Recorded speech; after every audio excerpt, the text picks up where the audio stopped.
Whoa. I'm running short of words right now, but I cannot afford this because I have to speak. Thank you so much for all the love, for all the warmth.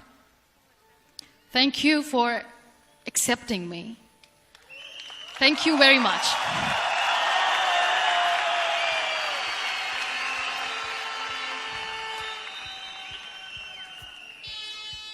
Well, I always start my talk with a disclaimer. And that disclaimer is that I've never claimed to be a motivational speaker. Yes, I do speak, but I feel more like a storyteller because wherever I go, I share a story with everyone.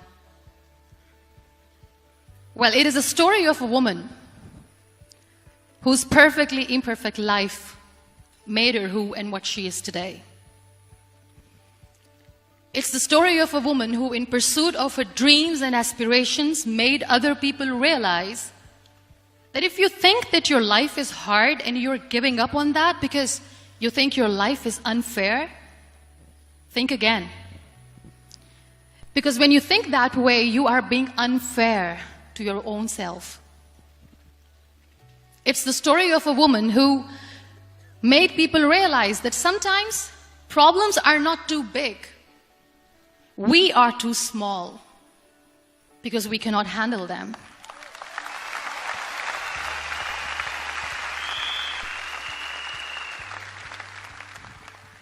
It is the story of a woman who with time realized that real happiness doesn't lie in success, money, fame.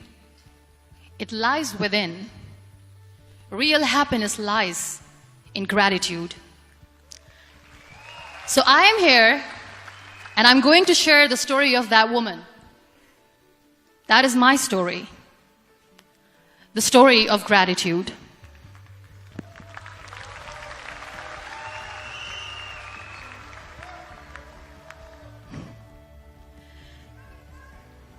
I love you too. I love you all. I believe in the power of words. Many people speak before they think. But I know the value of words. The words can make you, break you, they can heal your soul, they can damage you forever. So I always try to use the positive words in my life wherever I go. They call it adversity, I call it opportunity. They call it weakness, I call it strength. They call me disabled, I call myself differently abled. They see my disability. They see my disability, I see my ability. There are some incidents that happen in your life, and those incidents are so strong that they change your DNA. Those incidents or accidents are so strong that they break you physically. They deform your body, but they transform your soul.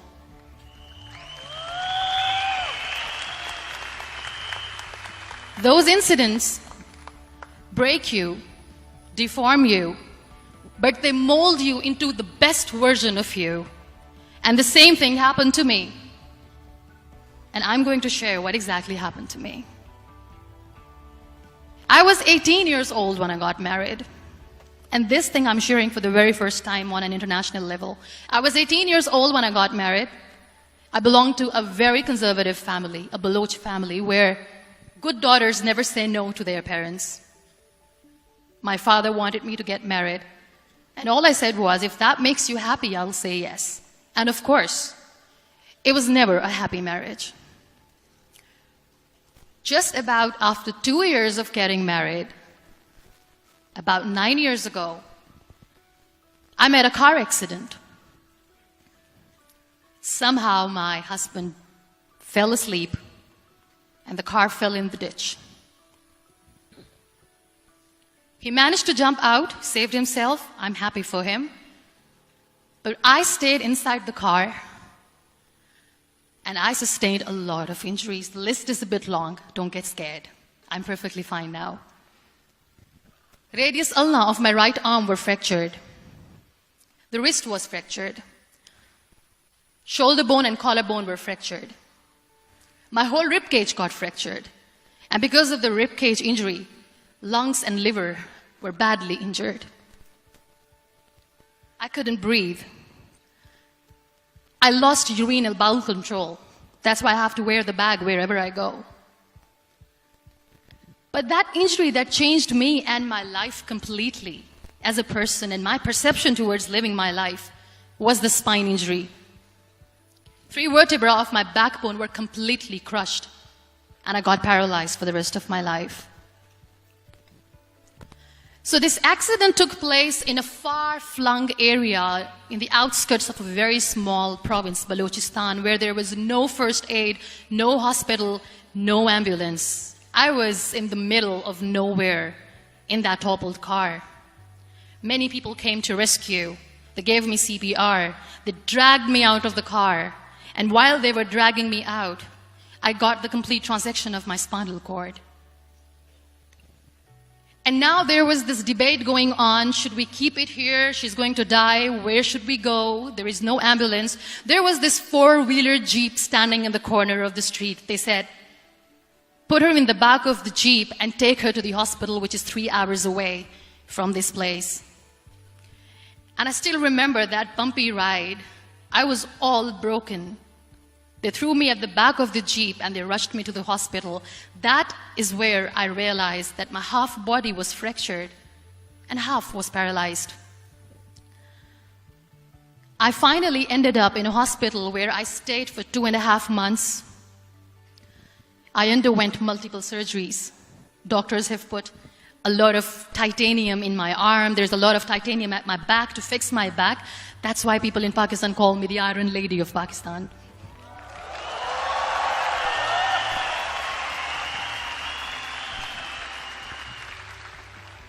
Sometimes I wonder how easy it is for me to describe all this all over again. And somebody has rightly said that when you share your story and it doesn't make you cry, that means you have healed.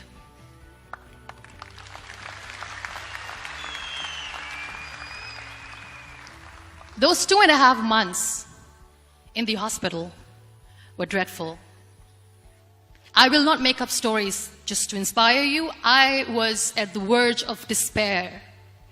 One day, doctor came to me and he said, well, I heard that you wanted to be an artist, but you ended up being a housewife. I have a bad news for you. You won't be able to paint again because your wrist and your arm are so deformed, you won't be able to hold a pen again. And I stayed quiet. Next day, doctor came to me and said, your spine injury is so bad, you won't be able to walk again. I took a deep breath and I said, it's all right.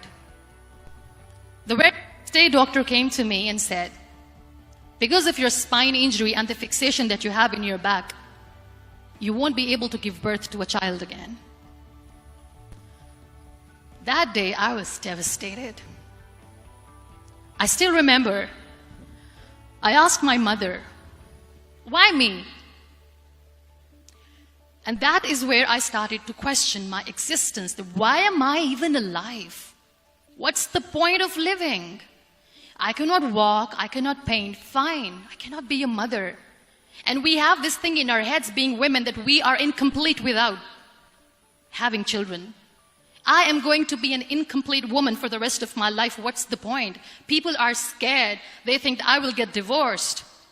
What is going to happen to me? Why me? Why am I alive? We all try to chase this tunnel.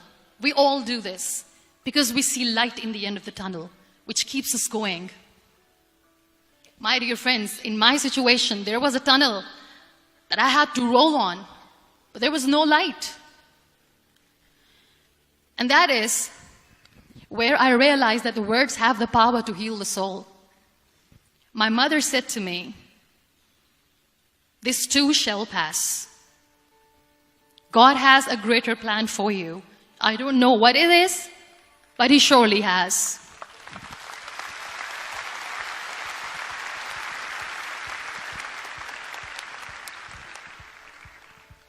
And in all that distress and grief, somehow or the other, those words were so magical that they kept me going.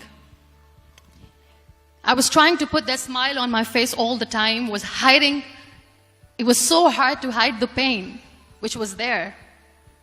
But all I knew was that if I will give up, my mother and my brothers will give up too. I cannot see them crying with me. So what kept me going was, one day I asked my brothers, I know I have a deformed hand, but I'm tired of looking at these white walls in the hospital and wearing these white scrubs. I'm getting tired of this. I want to add more colors to my life. I want to do something.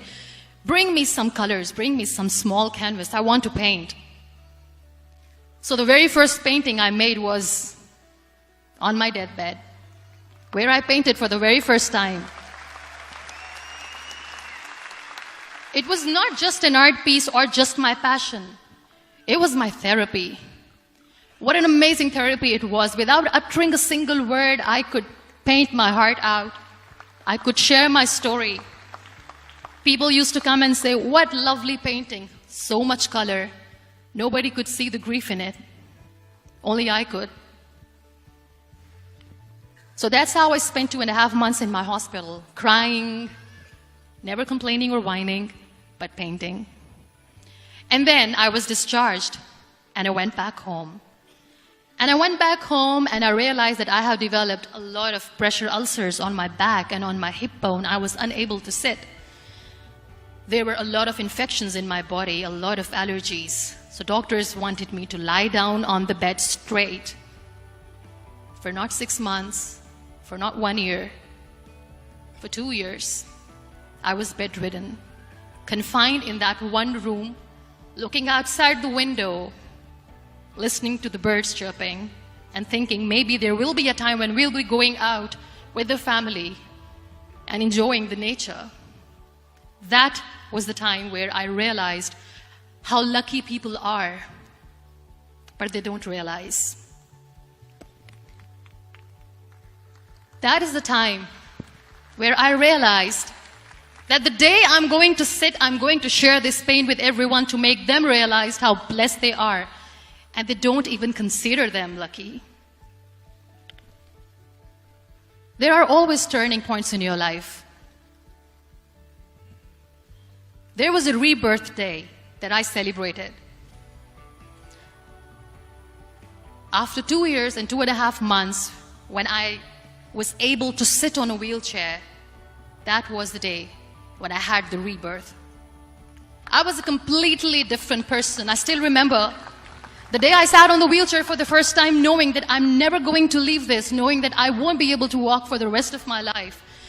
I saw myself in the mirror and I talked to myself. And I still remember what I said.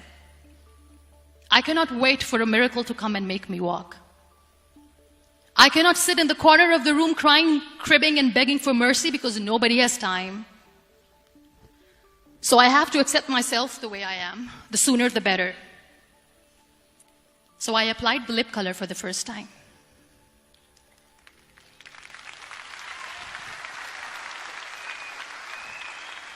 And I erased it. And I cried. And I said, what am I doing? A person on a wheelchair should not do this. What will people say? Clean it up. Put it again. This time I put it for myself. Because I wanted to feel perfect from within.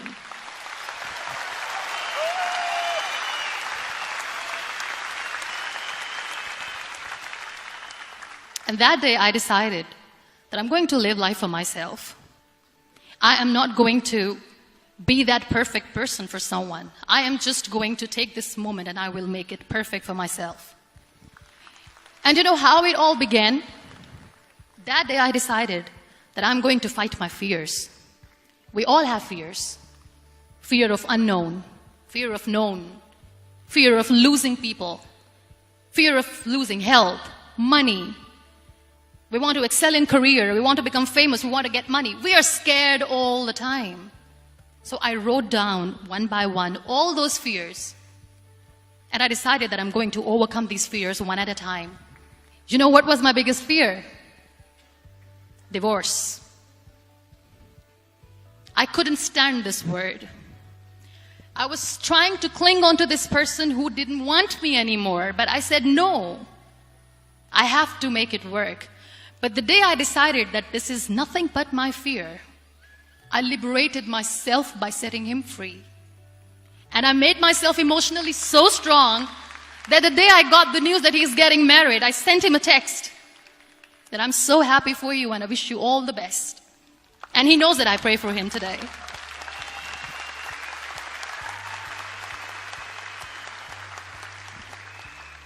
My biggest fear, number 2, was I won't be able to be a mother again.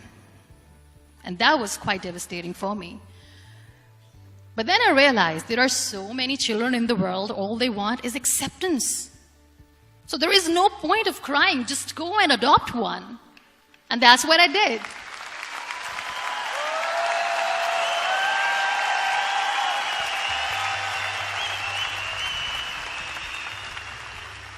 I gave my name in different organizations, different orphanages. I didn't mention that I'm on a wheelchair, dying to have a child. So I just told them that this is MUNIBA Mazari and she wants to adopt a boy or girl, whatsoever, but I want to adopt a kid. And I waited patiently. 2 years later, I got this call from a very small city in Pakistan. I got a call and they said, "Are you MUNIBA Mazari? There is a baby boy and would you like to adopt?" And when I say yes, I could literally feel the labor pain. I said, yes, yes, I am going to adopt him. I am coming to take him home.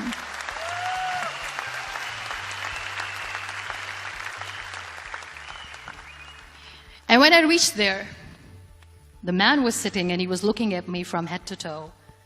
And in back of my head, I kept thinking that, oh my God, he's going to say she's on the wheelchair. She doesn't deserve it. How is she going to take care of him? And I looked at him and I said, do not judge me because I'm on the wheelchair. But you know what he said? He said, I know you will be the best mother of this child. You both are lucky to have each other.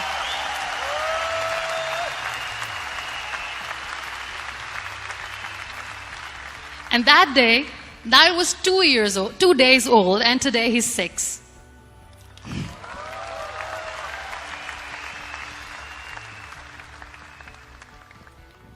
You'll be surprised to know another bigger fear that I had in me.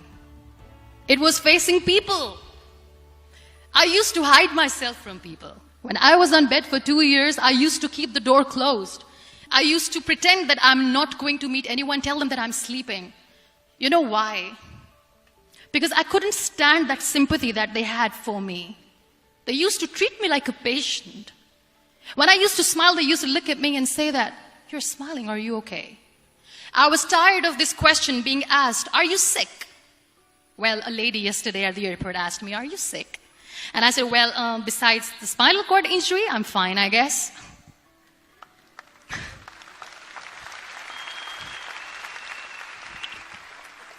But those are really cute questions. They never used to feel cute when I was on the bed. So I used to hide myself from people, knowing that, oh my God, I'm not going to see that sympathy in their eyes. It's all right. And today I'm here speaking to all these amazing people because I have overcome the fear.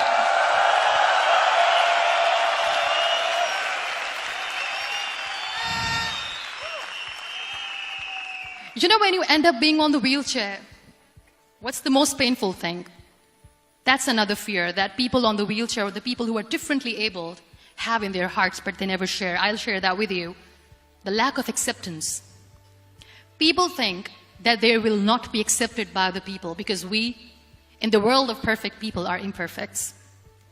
So I decided that instead of starting an NGO for disability awareness, which I know will not help anyone, I started to appear more in public. I started to paint. I always wanted to. I have done a lot of exhibitions. I'm Pakistan's first wheelchair-bound artist. I have done a lot of modeling campaigns, different campaigns for brands like Tony and Guy.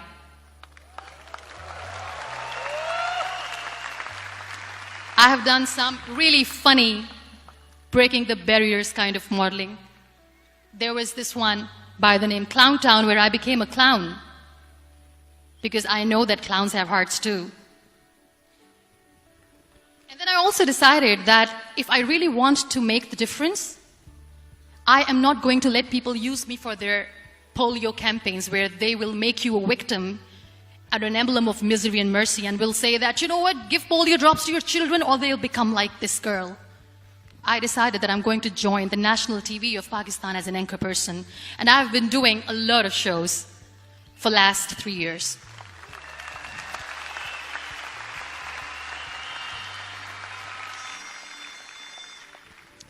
So when you accept yourself the way you are, the world recognizes you. It all starts from within. Thank you. I became the National Goodwill Ambassador for UN Women Pakistan, and now I speak for the rights of women, children. We talk about inclusion, diversity, gender equality, which is a must. I was featured in BBC 100 Women for 2015. I am one of the Forbes 30 under 30 for 2016. And it all didn't happen alone. You all are thriving in your careers. You have bigger dreams and aspirations in life. Always remember one thing. On the road to success, there is always we, not me. Do not think that you alone can achieve things. No. There is always another person who is standing behind you, maybe not coming on the forefront, but behind you, praying for you and supporting you. Never lose that person. Never.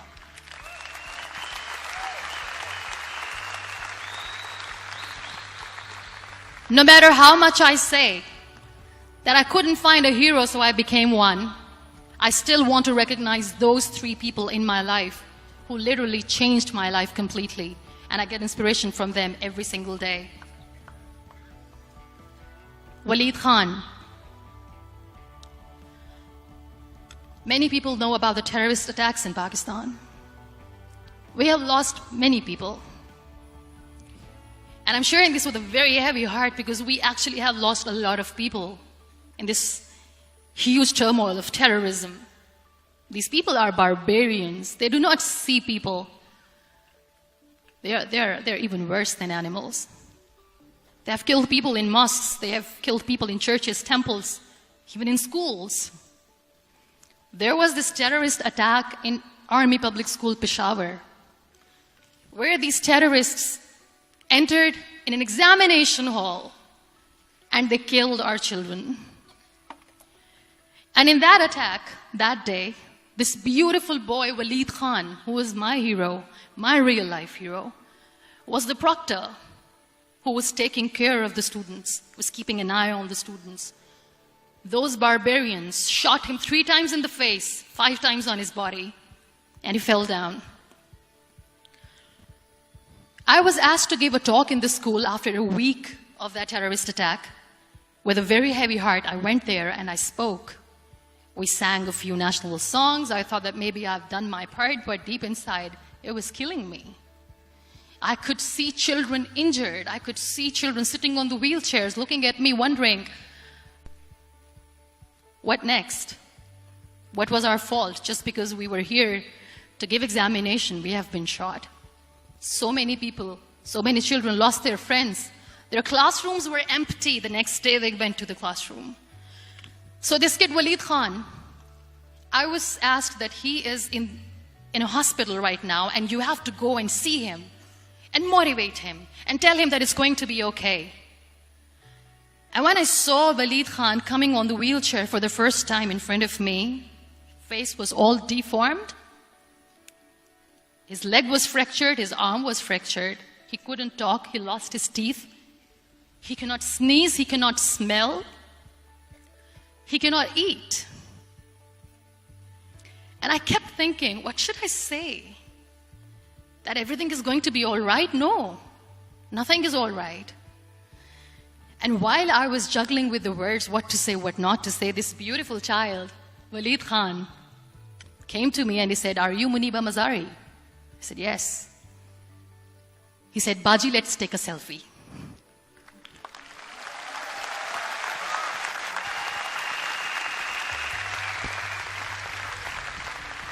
And with that beautiful, toothless smile of Waleed Khan, we took that beautiful selfie that I still have with me.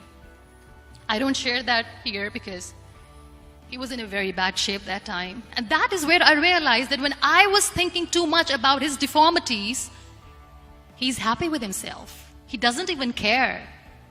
Because today he goes in the same school, and when somebody asks him that what happened to your face, why so many scars, you know what he says? "These scars are my medals and I wear them with pride."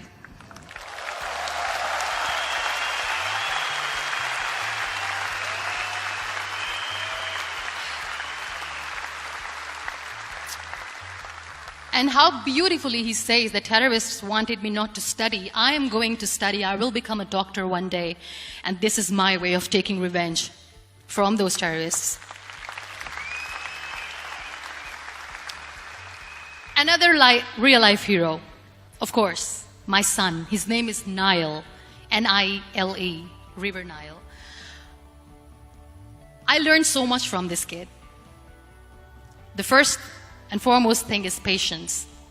How to be patient when you know that your mother cannot walk, when you know that your mother is different from the other women, when you know that your mother cannot go out and play with you. How to stay calm. He loves football. And when we got the very first football, he was 4 years old. He was super excited. I still remember he came in the room and he said, "Mom, let's play football." And he kept the ball in my feet. And he said, "Let's kick it." And that day I felt disabled. I said, "I cannot kick the ball." And I was down with the same face. He looked at me and he said, "Well, that's all right. Your legs are not working, but your hands do. Let's play catch the ball."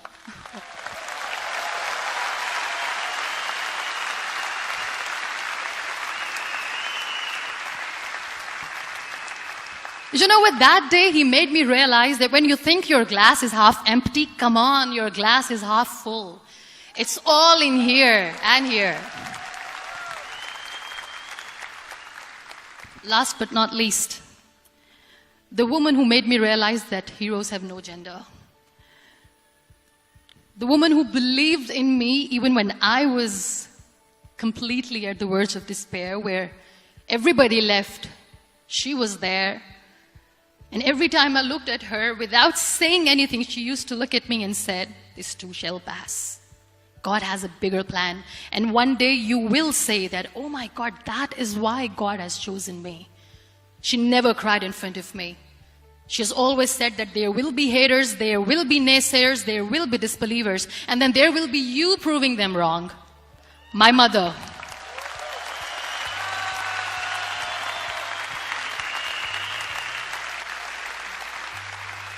Whatever I am today, I'm nothing without her. I'm nothing without her. Thank you, Mama. I wish you were here. Thank you for making me who I am today.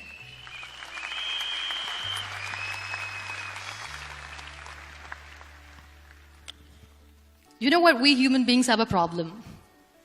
Out of many problems, there is one more, and this is self-created one. We always expect ease from life.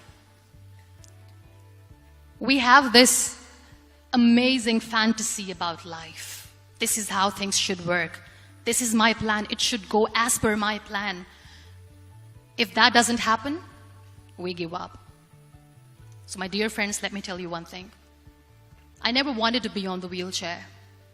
Never thought of being on the wheelchair. I was always aspiring to do bigger things, but had no idea that for that I have to pay the price to be where I am today. It's a very heavy price.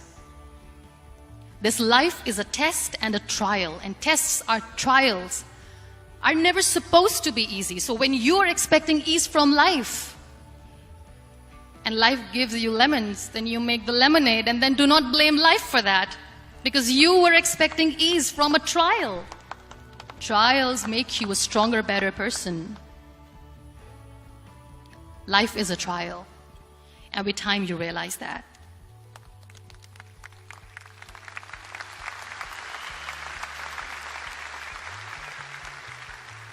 It is okay to be scared.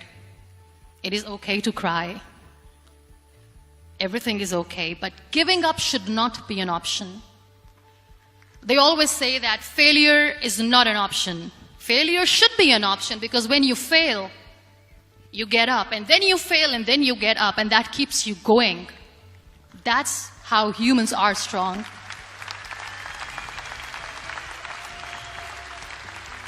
Failure is an option, should be an option, but giving up is not. Never. We have this thing in minds. We call it perfection. We want everything perfect. We want ourselves to be perfect. There is this image in our head about everything. Perfect life, perfect relationships, perfect career, perfect amount of money that we need to earn no matter what. Nothing is perfect in this world. We all are perfectly imperfect, and that is perfectly all right. That's all right. We were sent here not to become the perfect people. Those people who tell you how to look perfect, even those people are imperfect. Trying to fight this fear of looking imperfect. I used to be perfect. I still remember. I got this compliment years ago when I used to walk. Oh my God, look at you. You're fair, you're tall, you're perfect. Look at me now. You're still perfect. Only the perfect eyes can see that. Only the perfect eyes will see that. Only the perfect eyes will see that. So yes, in all those imperfections, you have to listen to your heart. You don't have to look good for people. You don't have to be perfect just because other people want you to be perfect. If your soul is perfect from within, that's all right. This is all what you want. This is all what you need to be. Our society has made very weird kind of norms to look perfect and great. For men, it's different. For women, it's different. We think too much about what people say. We listen to ourselves too little. You know what makes you perfect? When you make someone smile. You know what makes you perfect? When you try to do something good for the people around you. You know what makes you perfect? When you feel someone's pain. And how beautiful pain is that it connects you with people. No other medium can connect you with others but pain. That's why I always say that I'm in pain, and that's a blessing in disguise for me. Today, just because I'm in pain and I'm on the wheelchair, I work for children. Being the head of CSR for a company, we conduct medical camps in far-flung areas of Pakistan where so many kids die because they don't have medical facilities. And I personally believe just because they cannot afford to live doesn't mean we'll let them die. So we give them money, we give them medical treatment, we try to heal their wounds, physical and emotional. And I also work for the beautiful people, we call them third gender, the transgender community of Pakistan. You know what connects me with them? All my imperfections. When I go and I hug them, they never judge me. And this very good friend of mine, her name is Bijli. Bijli means electricity. She calls herself electricity. And I said, are you electricity? She says, no, I'm lightning. I'm as strong as lightning. Because we have very bad power outage, so she doesn't want me to call her electricity. So she says, I am very strong. I'm thunder, I'm lightning. She came to me, and the first time I hugged her, she said, you are just like me. And I said, yes, I am like you. Because to people, we are so imperfect. So how beautiful these imperfections are, that because of these imperfections, you can connect with people. Then why are we all running after being perfect? What's the point?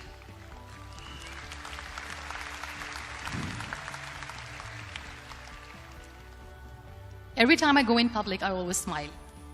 It's always a big toothy smile on my face, and people ask me, don't you get tired of smiling all the time? What's the secret? I always say one thing, that I have stopped worrying about the things that I have lost, the people that I have lost. Things and people who were meant to be with me are with me. And sometimes, somebody's absence makes you a better person. Cherish their absence. It's always a blessing in disguise. I always say that people are so lucky they don't even realize. You must be thinking, okay, you're lucky in what sense? Well, the breath that you just took was a blessing. Embrace it.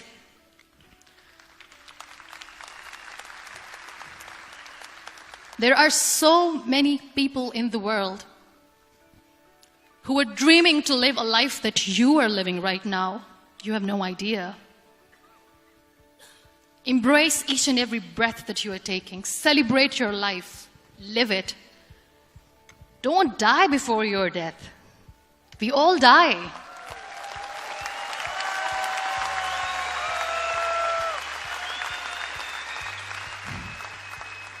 We live this one routine of a day for 75 years and we call it life. No, that's not life. If you're still thinking why you have been sent here, if you're still juggling with the concept of why you are here, you haven't lived yet. You work hard, you make money, you do it for yourself. That's not life. You go out, you seek for people who need your help, you make their lives better.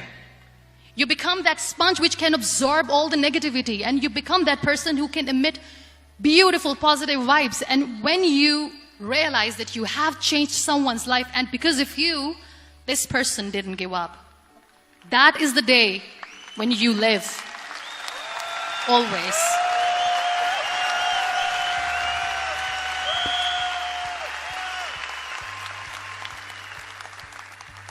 We were talking about gratitude, why I smile all the time.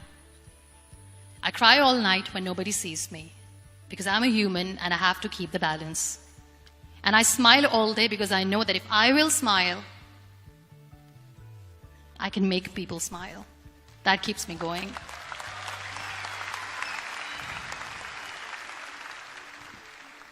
Be grateful for what you have, and you will always, always end up having more. But if you'll cry and if you'll crib for the little things that you don't have or the things that you have lost, you will never ever have enough. Sometimes we are too busy thinking about the things that we don't have that we forget to cherish the blessings that we have. I'm not saying that I'm not healthy and that makes me unlucky. But yes, it is hard. It is hard when I say that I cannot walk. It is hard to say when I wear this bag. It hurts. But I have to keep going, because never giving up is the way to live, always.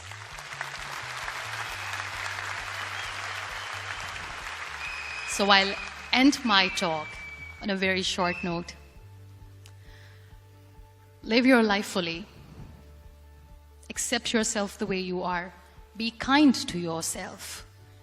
Be kind to yourself. I'll repeat, be kind to yourself, and only then you can be kind to others. Love yourself and spread that love. Life will be hard. There will be turmoils, there will be trials, but that will only make you stronger. Never give up. The real happiness doesn't lie in money or success or fame. I have this all, I never wanted this. Real happiness lies in gratitude. So be grateful, be alive, and live every moment. Thank you so much, everyone. Thank you.